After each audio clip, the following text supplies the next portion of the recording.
Yeah, hello everyone, and thank you so much for following this channel. Thank you so much for recommending it to someone. Always, just as you do, keep up, you know, doing the good work. Keep up sharing this channel with someone. If today is also your first time of joining this channel, thank you so much for joining me, and thank you so much for taking the time to kind of recommend this channel to someone, and also paying attention to things that I'm going to say or going to share in this channel. My name is Richard Mensah, and I'm a first year PhD student in information and communication here at the University of Tennessee. So That's sort of what I've had a chance to go through the study abroad route, and mostly I do some of the things myself. So the purpose of my channel is to share some of the insights, some of the things that I've done myself while trying the process, just as you've done or you are doing. So today is just another episode that I want to bring to you. And so if you have just joined me, don't forget to like, share, and subscribe wherever medium you are watching this content from. That way I'll be able to you'll be able to receive immediate alert once I post any new content. So as you can see, it has snowed and it's not that chilly. It's a bit cold, but I mean it's cool. It's cool to be.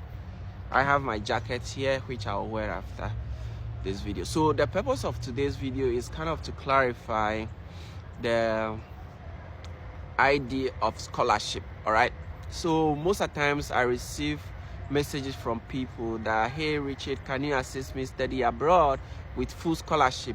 Almost all the time I try to send a voice note to people to clarify. Sometimes I try to send a text to people to clarify what it means to have full scholarship. So sometimes people think that full scholarship is the idea that you apply to a school and then the school give you funding, and then that funding can cover your flight, that funding can cover your accommodation, and that funding can cover almost everything. It's not all the scholarships that can do that, and it's not all the programs that you apply to that can do that. So if you haven't watched my video on RA, TA, or administrative assistant funding that kind of exists in schools, you may want to revert to that video to go and watch that video. All right, so there are different kinds of scholarships, and some of those scholarships have limitations. All right, so if you have RAGA or administrative assistant, those scholarships are limited on what it can afford you. All right, and so we have scholarships like MasterCard scholarship, we have scholarships like Erasmus Mundus scholarship, we have scholarships like like other forms of scholarship. All right, Chevening scholarship is also there. These three scholarships, some of them can cover your airfare, can cover your flight, can cover your accommodation, can cover your feeding when you leave from home, or that takes you from home all the way to wherever you are going. All right, but graduate assistantship is limited. It doesn't take care of your flights. Sometimes it doesn't take care of your feeding.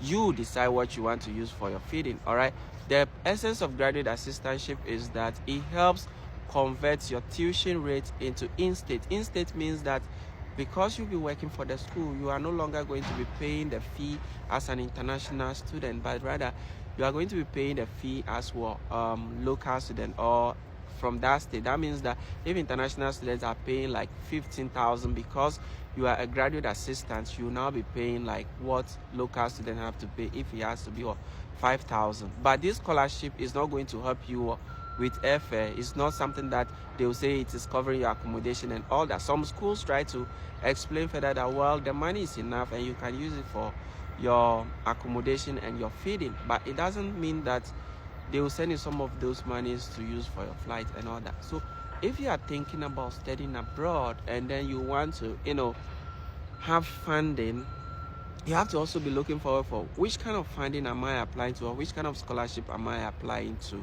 and what are the limitations of those scholarships. So graduate assistantship majorly cover part of your tuition, or sometimes cover full tuition of your program, but some of them, or I've not heard someone say that my graduate assistantship kind of cover my airfare. All right, so graduate assistantship mostly do not cover airfare. All right, so you determine whether you want to even use some for accommodation. Some schools have theirs which kind of cover accommodation because you live in a university apartment and all that. But some of them you will not live in a university apartment. So the money they will give you, you have to decide whether you want to use it to cover your accommodation. And some of them they enroll you on automatic health insurance. I have some of my colleagues in other schools who are not enrolled in health insurance. They have to, look for their private health insurance and all that. So fundings have limitations, all right? Scholarship have limitations. So it depends on the one you are applying to, or it depends on the one you are awarded for. That will determine what kind of thing you want to do at the end of the day.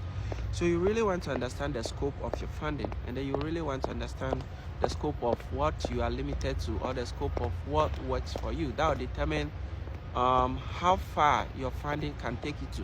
All right, so when you are applying to study abroad, the notion that I want full funding, it's not every program that you can get full funding for.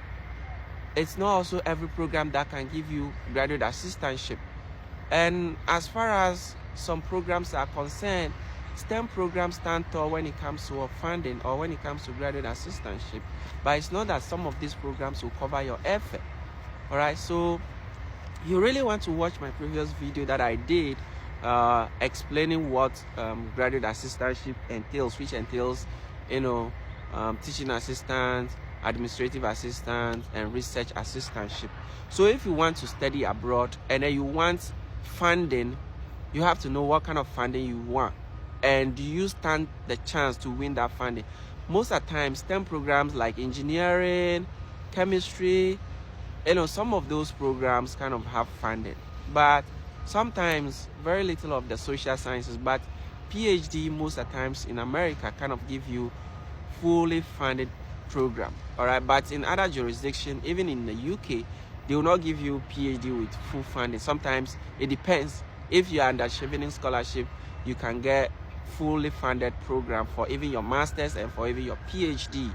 And if you are selected for Erasmus Mundus scholarship, you can also get full funding, and which can cover a lot of things for you. But graduate assistantship is limited. You understand? That's what I want to clarify.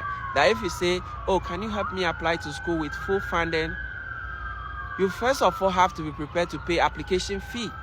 You first of all have to prepare to either write special tests like GRE. Some programs, engineering programs or some MBA programs require you to write GRE. You first of all have to be ready for English proficiency test.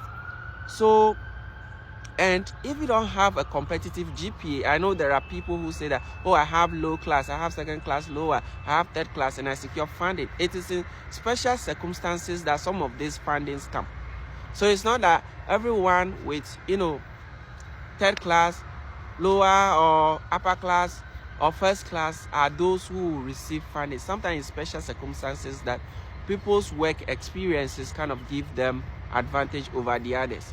All right, so before you say that I want full funding, you have to watch my previous videos, how to apply to school, how to search for schools with funding, and then all that. It gives you an idea to understand the kind of funding you want to get. All right, as far as some programs even in the United States are concerned now, programs like nursing, even the nationals, there is limitation on how they can even access financial aid to take care of those programs. So you as an international student, if you want to study some of these programs, you really want to check the funding mechanism that exists, because institutions now have been limited in the kind of funding they can award to students, even to international students and even to national students. So the idea of I want to study with full scholarship, you have to understand, what do you mean by full scholarship? What is your qualification? What experience do you have? Like, what specialty do you have that stand you tall? But for graduate assistantship, which is in the US or in Canada, in other places, does not require you to do much. All right, but those fundings do not cover airfare and all that. So you have to prepare for some of these things before you get on board. All right, so this is what I just want to clarify, and I'll see you next time in my next video. Don't forget to share this with someone, subscribe and like my videos in other episodes. Thank you, and I'll see you again.